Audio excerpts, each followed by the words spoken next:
Assalamu alaikum wa rahmatullahi wa barakatuh. Que la paix, la miséricorde et la bénédiction d'Allah soient sur vous tous, chers frères et sœurs musulmans, chers amis chrétiens présents parmi nous aujourd'hui dans cet espace public dédié au dialogue sincère et respectueux. C'est un honneur pour moi de me tenir ici aux côtés du docteur Zakir Naik, que beaucoup connaissent pour son travail dans le domaine du dialogue interreligieux et de la comparaison des religions. Je m'appelle Salim, simple serviteur d'Allah, désireux de comprendre et de faire comprendre avec sagesse et douceur. Je viens ici pour un sujet sensible et actuel. Israël en difficulté, les États-Unis reculent face à l'Iran. L'Iran gagne-t-il contre les USA et Israël? Ma question, Dr Zakir Naik, est la suivante. À la lumière du Coran et des hadiths authentiques, comment devons-nous, en tant que musulmans, comprendre ces tensions géopolitiques entre Israël, les États-Unis et l'Iran? Devons-nous y voir un simple conflit politique ou bien un signe spirituel plus profond? Et quelle doit être l'attitude des musulmans et même des chrétiens face à ces événements? Wa alaykum assalam wa rahmatullahi wa barakatuh, mon frère Salim. Je te remercie pour ton salut chaleureux et pour ta question, qui est à la fois pertinente et délicate. Avant d'entrer dans l'analyse, il est essentiel de rappeler un principe fondamental de l'islam. Allah dit dans le Coran, dans la sourate Al-Hujurat, verset 6, « Ô vous qui avez cru, si un pervers vous apporte une nouvelle, vérifiez-la, de peur que par ignorance vous ne portiez atteinte à des gens et que vous ne regrettiez ensuite ce que vous avez fait. » Ce verset nous enseigne la prudence face aux informations, surtout dans un monde où les médias amplifient, orientent ou déforment les réalités géopolitiques.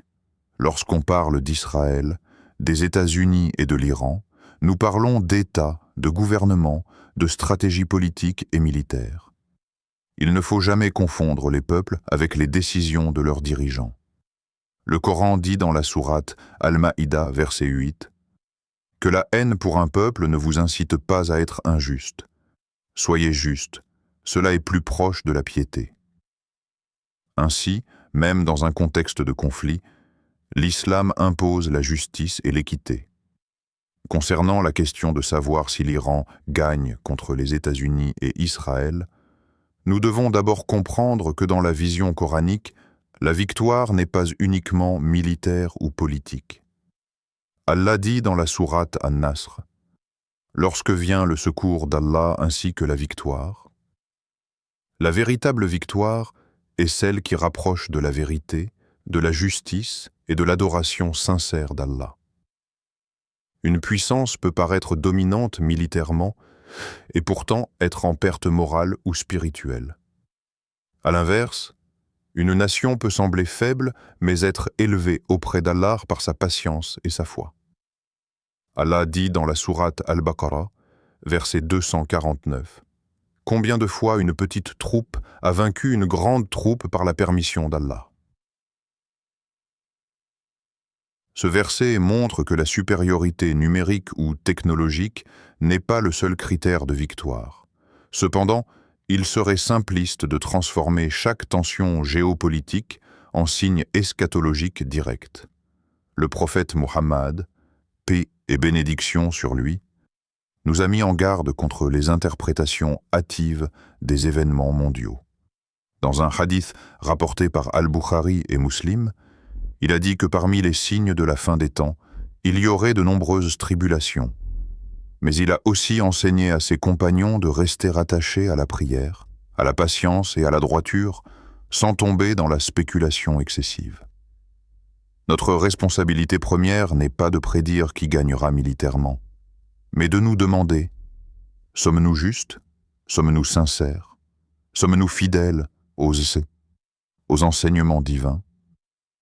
Quand on observe les tensions entre l'Iran et les États-Unis, ou entre l'Iran et l'Israël, il faut reconnaître qu'il y a des dimensions politiques, stratégiques, économiques et sécuritaires. L'islam ne nous demande pas d'ignorer ces réalités. Au contraire, Allah dit dans la sourate Al-Imran, verset 190.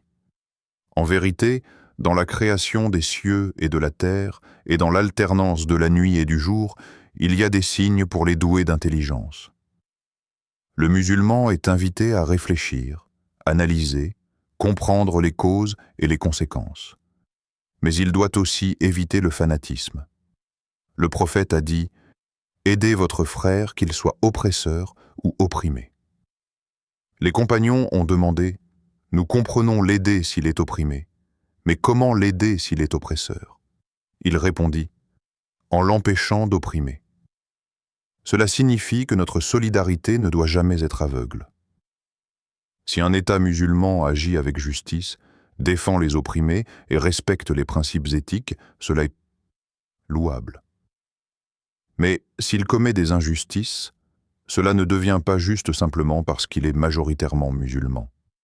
De même, si un État non musulman agit avec justice dans une situation donnée, nous devons reconnaître cette justice.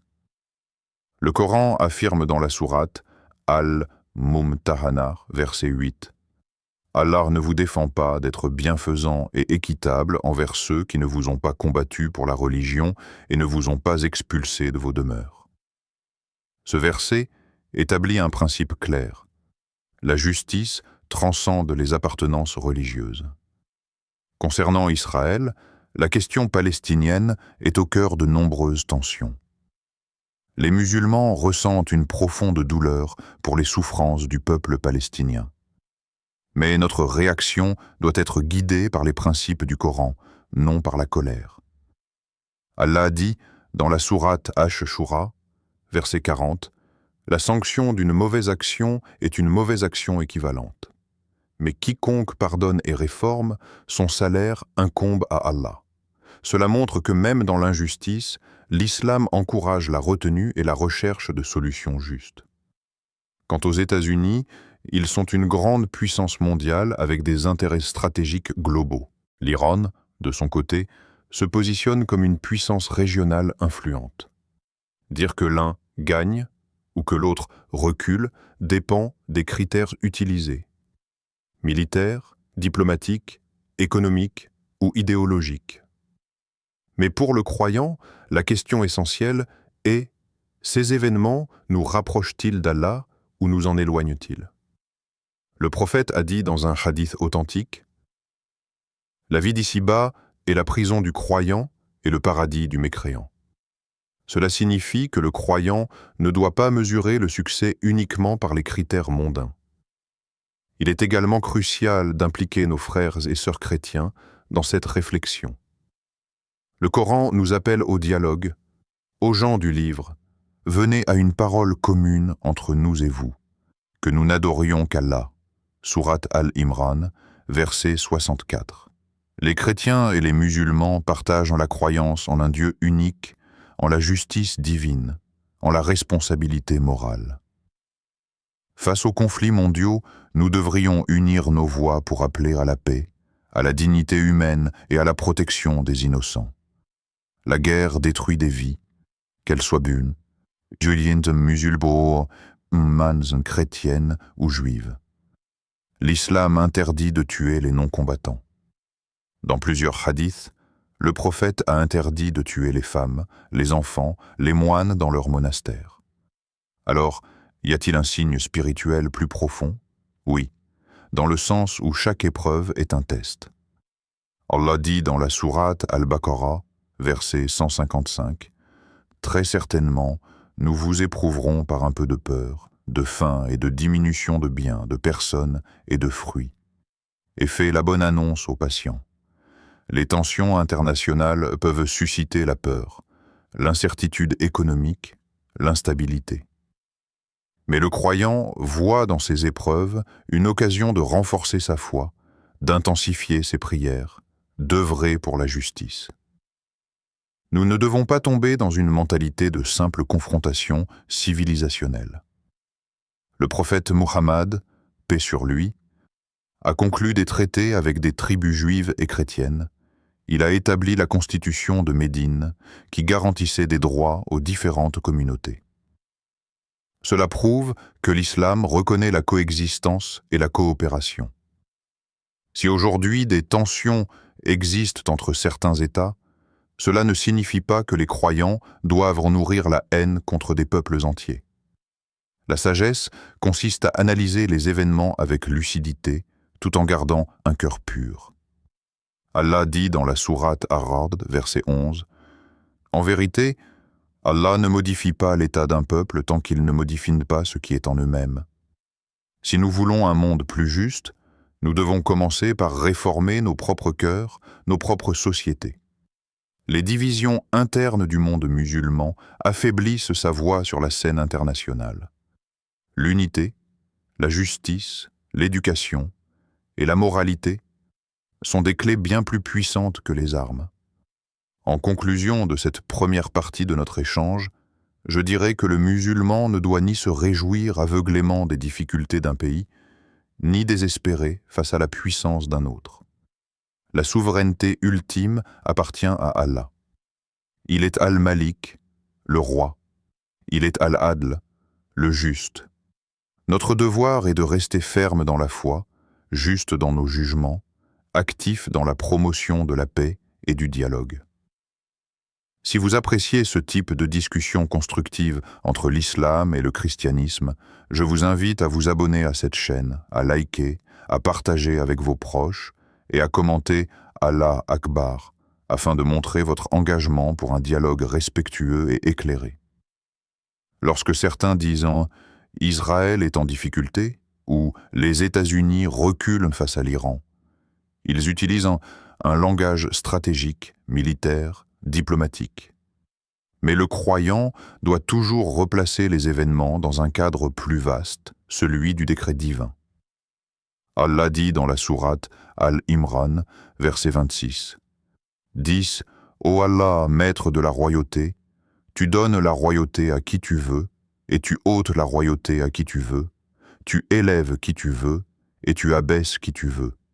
Le bien est en ta main, et tu es omnipotente. » Ce verset est fondamental. Il nous rappelle que les empires montent et descendent, que les puissances apparaissent et disparaissent, mais qu'Allah demeure. Si nous observons l'histoire, nous voyons que l'Empire romain, l'Empire perse, les grandes puissances coloniales, toutes ont connu des périodes de domination puis de déclin.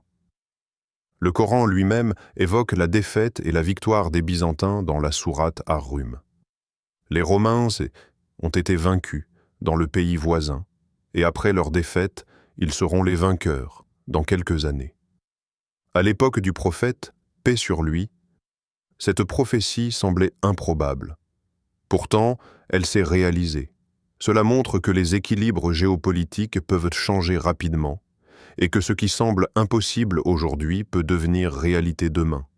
Mais attention, l'islam ne nous enseigne pas à être obsédés par la victoire d'un bloc contre un autre. Il nous enseigne la responsabilité morale. Lorsque nous parlons de l'Iran, des États-Unis ou d'Israël, nous parlons d'entités politiques composées d'êtres humains. Parmi ces êtres humains, il y a des musulmans, des chrétiens, des juifs, des croyants sincères, des injustes, des innocents. Le Coran dit dans la sourate Al-An'am, verset 164, « Nul ne portera le fardeau d'autrui ». Nous ne devons pas généraliser. Certains musulmans voient dans la confrontation entre l'Iran et les États-Unis un affrontement entre l'islam et l'Occident. Mais cette simplification peut être dangereuse. L'islam n'est pas limité à un État. Il est une foi universelle. De même, l'Occident n'est pas une entité religieuse homogène. Il comprend des chrétiens pratiquants, des juifs, des athées, des musulmans. Réduire la situation à un choc religieux est souvent une erreur analytique. Le prophète Muhammad, paix et bénédiction sur lui, a vécu dans un contexte où des alliances politiques existaient entre différentes tribus, indépendamment de leur religion. Il a signé le traité de Hudaybiyah avec les Quraysh, bien qu'ils fussent polythéistes. Cela nous montre que la diplomatie et la stratégie ne sont pas étrangères à l'islam. Alors, Que devons-nous comprendre lorsque l'on parle d'un recul des États-Unis ou d'une difficulté d'Israël? Les puissances mondiales sont soumises à des pressions internes et externes, économiques, militaires, sociales. Les sanctions, les alliances, les conflits indirects influencent ces dynamiques. Mais le musulman doit se poser une question plus profonde. Ces tensions favorisent-elles la justice ou aggravent-elles l'injustice? Allah dit dans la sourate An-Nisa, verset 135, « Ô vous qui avez cru, soyez stricts dans l'équité, témoins pour Allah, même contre vous-même, vos parents ou vos proches. » Voilà la norme islamique, la justice, même si elle va à l'encontre de nos émotions. Il est également important de rappeler que l'islam interdit l'agression injuste. Allah dit dans la sourate Al-Baqarah, verset 180 se dit, « Combattez dans le sentier d'Allah ceux qui vous combattent, mais ne transgressez pas. » Certes, Allah n'aime pas les transgresseurs. Ce verset établit un cadre éthique pour tout conflit. Il n'autorise pas l'expansionnisme aveugle ni la violence gratuite. Ainsi, lorsque nous analysons les conflits contemporains, nous devons examiner si les principes de proportionnalité, de protection des civils et de recherche de paix sont respectés. Certains pourraient demander, y a-t-il des signes de la fin des temps dans ces tensions? Le prophète a mentionné des conflits dans la région du Cham, des troubles au Moyen-Orient. Mais il a aussi averti contre les spéculations exagérées. Dans un hadith, il a dit « Si l'heure arrive alors que l'un de vous tient une pousse de palmier dans sa main, s'il peut la planter avant que l'heure n'arrive, qu'il la plante. » Ce hadith est extraordinaire. Il enseigne que même face à des bouleversements majeurs, le croyant continue d'agir positivement, de construire, de semer le bien. Il ne se laisse pas paralyser par la peur ou par les théories catastrophistes. En parlant devant une audience composée de musulmans et de chrétiens, je voudrais souligner un point essentiel. La souffrance des innocents ne connaît pas de religion. Lorsqu'un enfant meurt sous les bombes, qu'il soit musulman, chrétien ou juif, c'est une tragédie humaine. Le Coran dit dans la sourate Al-Maïda, verset 32, « Quiconque tue une personne non coupable d'un meurtre ou d'une corruption sur la terre, c'est comme s'il avait tué toute l'humanité. » Ce verset, révélé à propos des enfants d'Israël, montre que la protection de la vie humaine est un principe universel. Il est donc inapproprié de transformer la géopolitique en compétition spirituelle simpliste. Qui gagne? La vraie question est, qui agit avec justice? Qui protège les opprimés? Qui respecte la dignité humaine? L'islam se tient du côté de l'opprimé, indépendamment de son identité. Le prophète a dit « Méfiez-vous de l'invocation de l'opprimé, car il n'y a pas de voile entre elle et Allah. » Si un peuple est opprimé, son cri monte vers le ciel. Concernant l'Iran spécifiquement, il est important de rappeler que le monde musulman n'est pas monolithique. Il existe des différences théologiques et politiques entre les pays musulmans. L'unité islamique ne signifie pas uniformité politique. Le Coran dit dans la sourate Al-Hujurat, verset 13, « Ô homme, nous vous avons créé d'un mâle et d'une femelle, et nous avons fait de vous des nations et des tribus afin que vous vous connaissiez. » La diversité est une réalité voulue par Allah. Ce verset peut s'appliquer aussi aux nations modernes. Quant à Israël, la question de Jérusalem est centrale pour les musulmans. Al-Quds est la 3e mosquée sacrée en islam. Le prophète y a effectué le voyage nocturne. Al-Isra ou Al-Mi'raj. Allah dit « Gloire et pureté à celui qui fit voyager de nuit. » Son serviteur de la mosquée, sacré à la mosquée Al-Aqsa, dont nous avons béni l'enceinte. Cela donne à Jérusalem une dimension spirituelle profonde pour les musulmans. Mais cela ne justifie pas l'injustice envers quiconque. L'amour d'un lieu sacré doit s'accompagner d'un comportement noble. Les États-Unis, en tant que superpuissance, jouent un rôle déterminant dans les équilibres régionaux. Le croyant ne doit pas tomber dans la diabolisation absolue. Il y a aux États-Unis des millions de musulmans, des églises, des synagogues, des organisations humanitaires. De nombreux citoyens américains s'opposent aux guerres injustes et défendent les droits humains. Nous devons distinguer les politiques gouvernementales des peuples. Un autre aspect à considérer est la dimension économique. Les sanctions, les blocus, les guerres économiques affectent souvent les populations civiles plus que les dirigeants. L'islam condamne toute action qui provoque la famine injustifiée ou la souffrance délibérée des innocents. Le prophète a interdit de brûler les récoltes, de détruire les arbres fruitiers sans nécessité militaire légitime. Ces principes sont extrêmement avancés pour une époque où la guerre était brutale et sans règles. Alors, que doit faire le musulman face à ces tensions? Premièrement, renforcer sa foi. Deuxièmement, s'informer de manière équilibrée. Troisièmement, prier pour la paix et la justice. Quatrièmement, s'engager localement pour le bien. Allah dit « Coopérez dans la bonté et la piété, et ne coopérez pas dans le péché et l'agression. » Ce verset nous invite à travailler ensemble, musulmans et chrétiens, pour soulager la souffrance, accueillir les réfugiés, promouvoir la compréhension. Je voudrais également rappeler que la puissance matérielle n'est pas un signe automatique de faveur divine. Le pharaon était puissant, mais il était injuste. Qaroun était riche, mais arrogant. Allah raconte leurs histoires pour nous enseigner que la vraie réussite est dans l'obéissance à Dieu. Ainsi, si une nation semble forte aujourd'hui, cela ne signifie pas qu'elle est approuvée par Allah. Et si une autre semble en difficulté, cela ne signifie pas qu'elle est abandonnée. Le prophète a dit dans un hadith « Le monde est doux et verdoyant, et Allah vous y établira comme successeur pour voir comment vous agirez. » Cela signifie que le pouvoir est un test. Les États-Unis, Israël, l'Iran, tous sont testés par leur pouvoir. Comment utilisent-ils leur influence? Pour dominer ou pour servir la justice?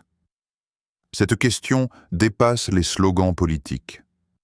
Je m'adresse aussi à nos frères chrétiens présents. Vous croyez également en un Dieu juste.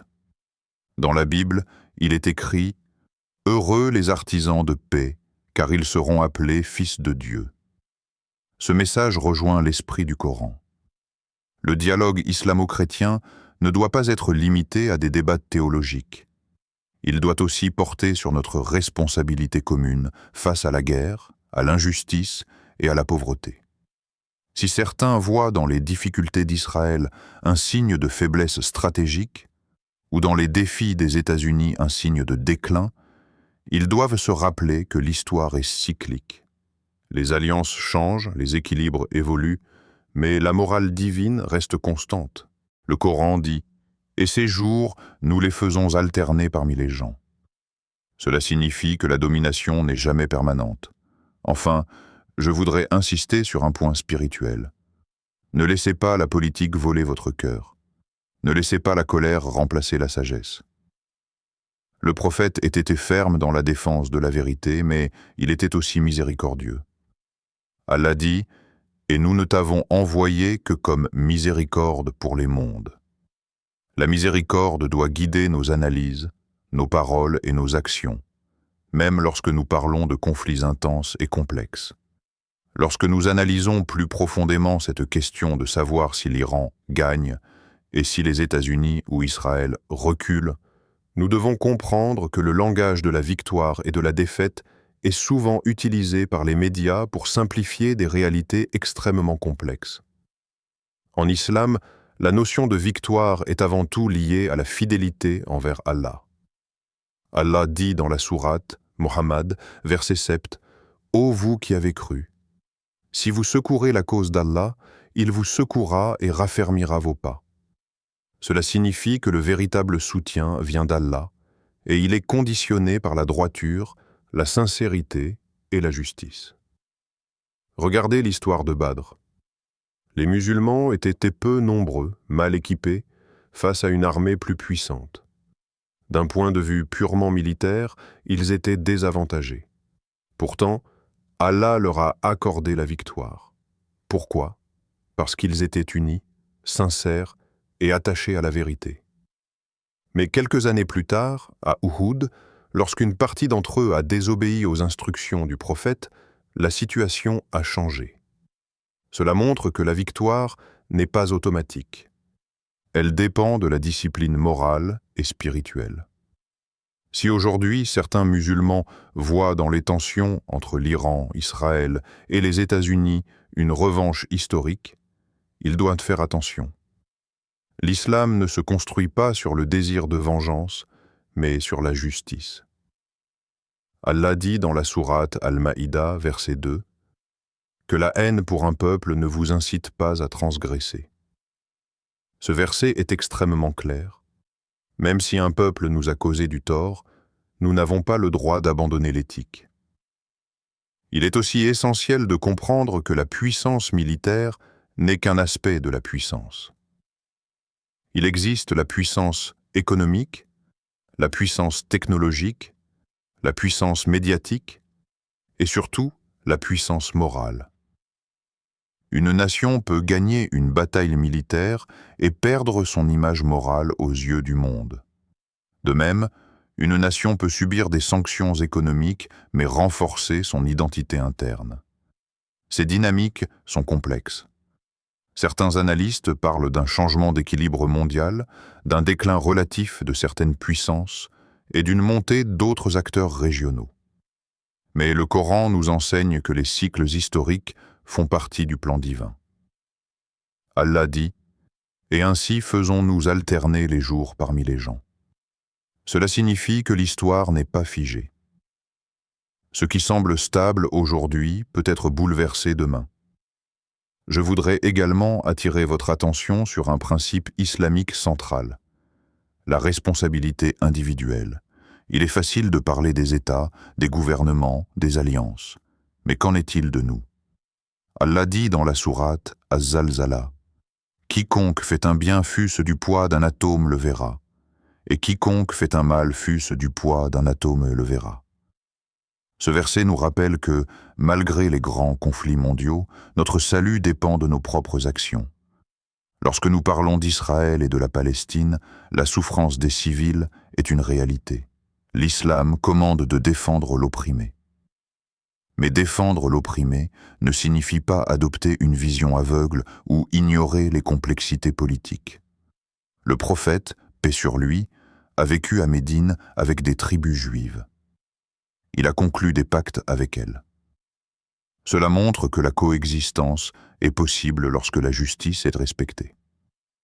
En ce qui concerne les États-Unis, beaucoup de musulmans vivent jusque là-bas, pratiquent librement leur religion, construisent des mosquées, participent à la société. Cela doit nous rappeler que la réalité n'est jamais noire ou blanche. Il peut y avoir des désaccords politiques profonds sans que cela se transforme en haine généralisée. Quant à l'Iran, il est perçu par certains comme un symbole de résistance face à l'hégémonie occidentale. Mais l'islam ne nous demande pas d'idéaliser un État simplement parce qu'il s'oppose à un autre. La justice reste la mesure. Si un gouvernement agit avec équité, il est louable. S'il commet des injustices, il doit être critiqué avec sagesse. Le prophète Mohammed, paix et bénédiction sur lui, a dit « Le fort n'est pas celui qui terrasse les autres, mais celui qui se maîtrise lorsqu'il est en colère. » Ce hadith est extrêmement pertinent. Les tensions géopolitiques attisent les émotions. Mais le croyant doit garder la maîtrise de lui-même.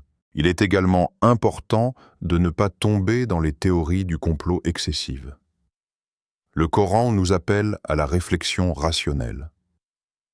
Allah dit « Ne poursuis pas ce dont tu n'as aucune connaissance. » Dans un monde saturé d'informations, de propagande et de désinformation, le musulman doit vérifier les faits avant de tirer des conclusions.